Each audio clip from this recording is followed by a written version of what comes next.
வெண்முரசு. இந்திரநீலம் 36. பகுதி 7. ஒளி உண்ணும் குருதி 2. வாசிப்பது சந்தீப். சத்யபாமா கையசைக்க ஏவலன் தலைவணங்கி வெளியே சென்று படைத்தலைவர்களை உள்ளே வரச் சொன்னான். அவர்கள் வந்து தலைவணங்கி பீடங்களில் அமர்ந்தனர். அனைவர் முகங்களும் தழும்பி நிறைந்த கலங்கள் போல இருந்தன. சத்யபாமா, நாம் சததன்வாவை வென்றுவர முடிவெடுத்திருக்கிறோம். நம் படைகள் அவன் நகரை அழிக்க வேண்டும் என்றாள். கிருஷ்ணவபுஸ் என்றொரு நகரே இனி உலகில் இருக்கக்கூடாது. அங்குள்ள ஒவ்வொரு கல்லும் பெயர்க்கப்பட்டாக வேண்டும். நமது படைகளுக்கு முன் கிருஷ்ணவபுஸ் யானை காலடியில் பறவை முட்டை போன்றது என்றார் படைத்தலைவர். அதன் படைசூழ்கை குறித்தே பேசிக் கொண்டிருக்கிறோம். இங்கிருந்து படைகள் செல்வது இயல்பதல்ல. ஓரிரு நாட்களில் நாம் அவனை வென்றாக வேண்டும். காசிக்கு அருகே உள்ள நமது படைகள் எவை?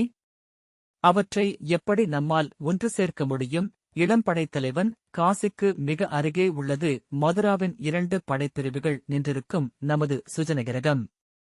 சற்று அப்பால் மார்த்திகாவதி உள்ளது. நமது நட்பு நாடு அது என்றான். திருஷ்டத்யும்னன் அவளை நோக்கிக் கொண்டிருந்தான். ஆளுமை மிகுந்தவளென்றாலும் அரசு சூழ்தல் கற்காதவள். அரசியர் ஒருபோதும் அடிப்படைச் செய்திகளை படைத்தலைவர்களிடம் கேட்க மாட்டார்கள். ஒற்றர் வாயால் முழுதறிந்த பின்னரே அரசு சூழ்தல் அவையில் அமர்வார்கள். இறுதி முடிவு எடுத்ததை அவள் அவனிடமும் அக்ரூரரிடமும் சொல்லவில்லை. அவள் எடுத்த முடிவை அவர்கள் ஏற்றுக்கொண்டதாகவே எண்ணி ஆணையிட்டுக் கொண்டிருந்தாள்.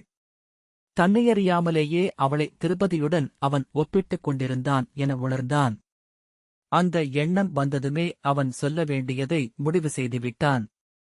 யாதவ அரசி பொறுத்தருள வேண்டும் என்று திருஷ்டத்யும்னன் உறுதியான குரலில் சொன்னான். பார்ஸ்வகுடியின் கூர்மபுரியின் அரசர் கிருதாக்னி இன்னமும் யாதவ கூட்டமைப்பில்தான் உள்ளார். அவரது மைந்தனாகிய சததன்வா இன்னும் கூட யாதவ இளவரசன். நாம் போர் புரிய இன்னும் யாதவ கூட்டமைப்பின் ஒப்புதல் பெறவில்லை. சத்யபாமா, அவன் என் தந்தையைக் கொன்றவன் என்று சொல்ல, அதை அவன் தந்தையிடம் முறையிட வேண்டும் என்பதல்லவா யாதவ நெறி என்றான்.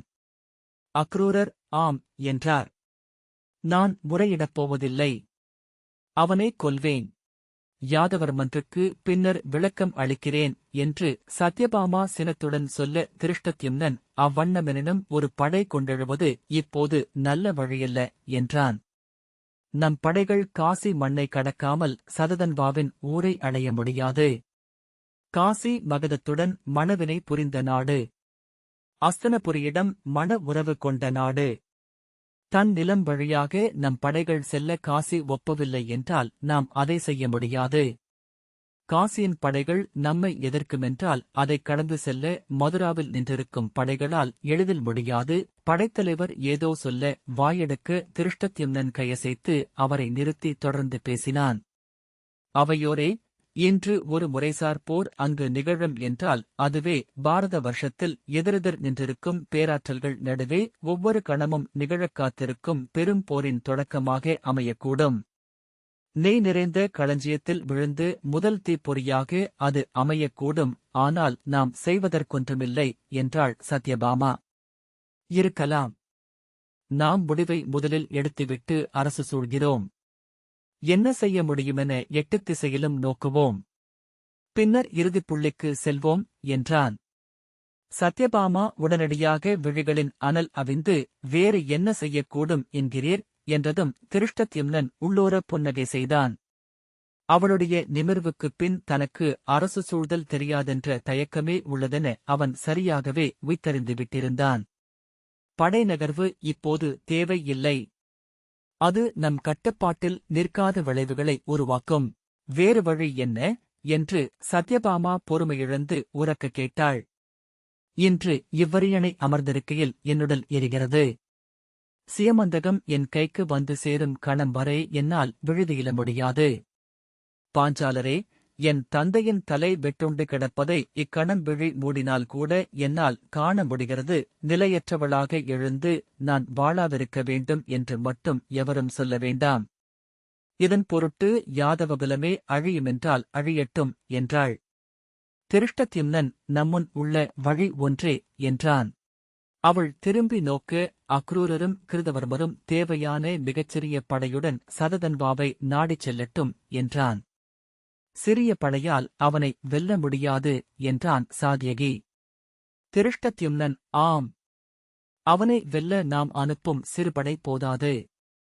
ஆனால் நான் எண்ணுவது முறைசார் போரை அல்ல, நாம் அவனை அணுக வேண்டும். அதற்கு அவனே அவர்கள் இருவரையும் தன் எல்லைக்குள் அழைத்துக் கொள்ள வேண்டும். தன் அரண்மனைக்குள் அவர்களை தங்க வைக்க வேண்டும் என்றான். அத்தனை விழிகளும் அவனை நோக்கி திரும்ப திருஷ்டத்யும்னன் சொன்னான், அரசி, என்ன நிகழ வேண்டும் என்பதை சொல்கிறேன். நாம் போரை விழையவில்லை என்று காட்டுவோம். துவாரகை எப்போதும் போரைத் தவிர்க்க முயல்வது என்பதனால் சததன்வா அதை நம்புவான். சததன்வாவுடன் சமரசம் பேசி அவன் விழைவதை அளித்து அவனிடமிருந்து அந்த மணியை பெற்றுவர துவாரகையின் முறைமை தூதராக அக்ரூரரை அனுப்புவோம். அவருடன் அகம்படித் துணைக்கு என ஒரு படையுடன் கிருதவர்மரும் செல்லட்டும். அவ்வாறு சததன்வாவிடம் பேசி அந்த மணியை கொண்டு வர தன்னால் முடியும் என்று அக்ரூரர் நமக்கு இங்கு அவை நடுவே நின்று உறுதியளிக்கட்டும். அவர்கள் இங்கிருந்து கிளம்பிச் செல்லும்போதே சததன்வா அதை ஒற்றர் வழியாக அறிந்திருப்பான். செல்லும் வழியில் அக்ரூரரின் பிறிதொரு செய்தியும் அவனை அடைய வேண்டும் என்றான் திருஷ்டத்யும்னன். அக்ரூரரும் கிருதவர்மரும் தங்களுக்கென அரசியல் விளைவுகள் கொண்டிருக்கிறார்கள் என அக்ரூரர் என்ன சொல்கிறீர் என்றபடி எழுந்துவிட்டார். ஒரு நடிப்புதான் அது அக்ரூரரே என்றான் திருஷ்டத்யும்னன். யாதவகுலமே உங்களுக்கு இளைய யாதவருடன் உள்ள உறவை அறியும்.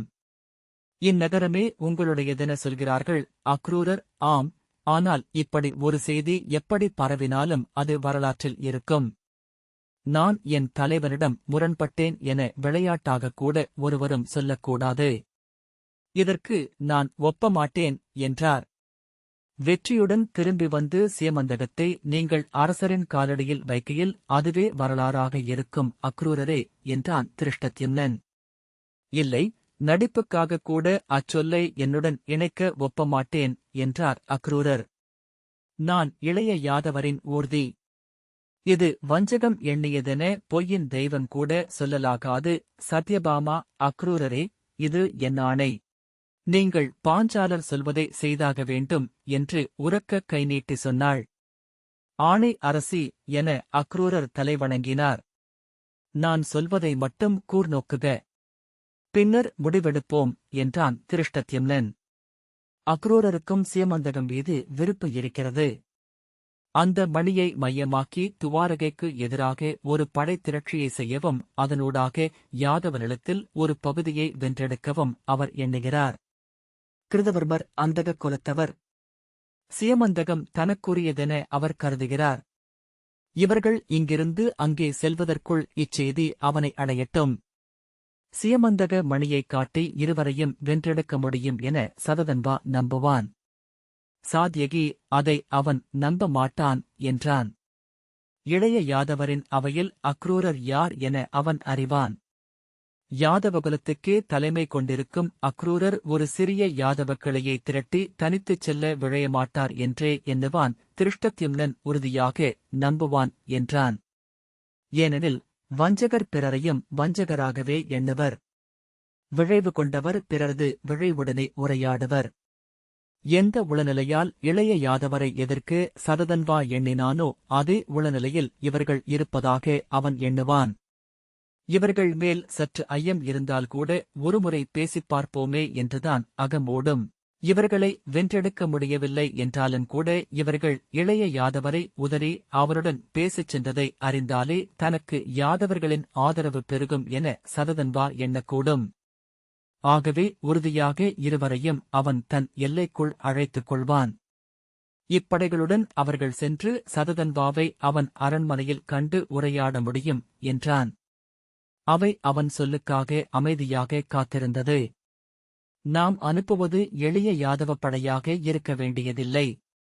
இங்கிருந்து பெருந்திரள் வீரர் 100 வரை தேர்ந்து அனுப்புவோம். அவர்கள் அங்கு சென்றதுமே சததன்வாவைக் கொன்று அந்த மணியை வெல்லட்டும். சததன்வாவின் படைகள் எதிர்த்திரள்வதற்குள் கங்கையினூடாக வந்து நம் எல்லைக்குள் நுழையட்டும். காசியோ மகதமோ சததன்வாவை துணைக்க வருவதற்குள் இத்தாக்குதல் முடிவடைந்துவிடும் என்றான் திருஷ்டத்யும்னன். சத்யபாமா கண்கள் அலைபாய ஆனால் என்றாள்.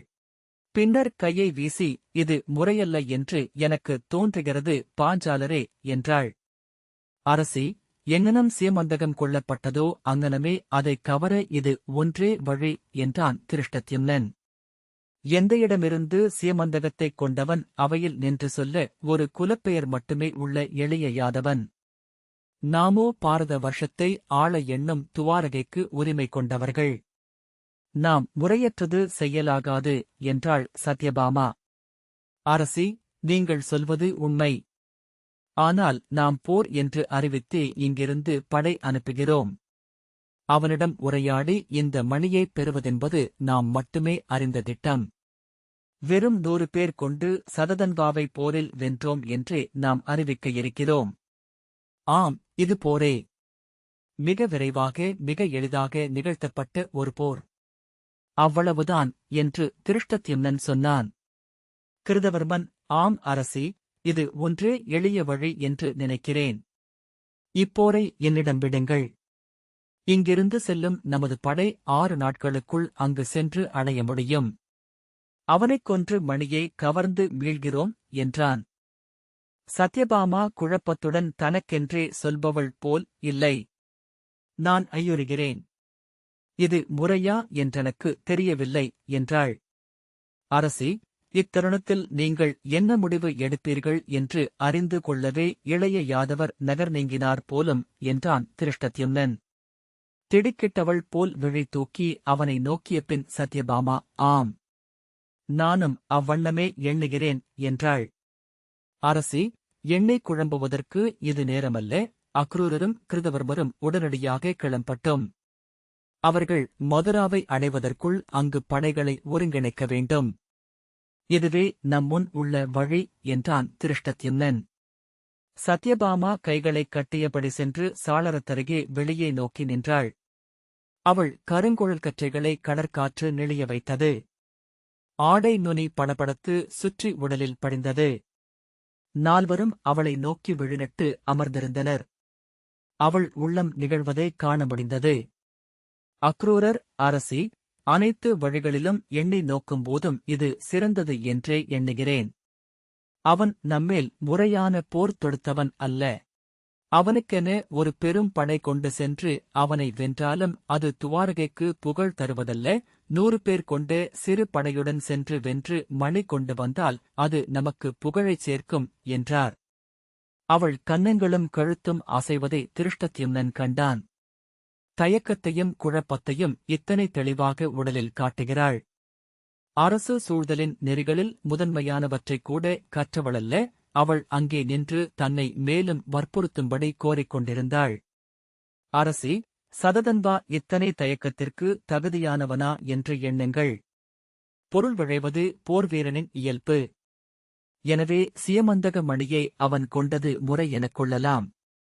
ஆனால் போரில் களம்பட்ட ஒருவரின் முடியை பிடித்து இழுத்துச் சுழற்றி தலை கொய்து வீசுபவன் வீரனே அல்ல.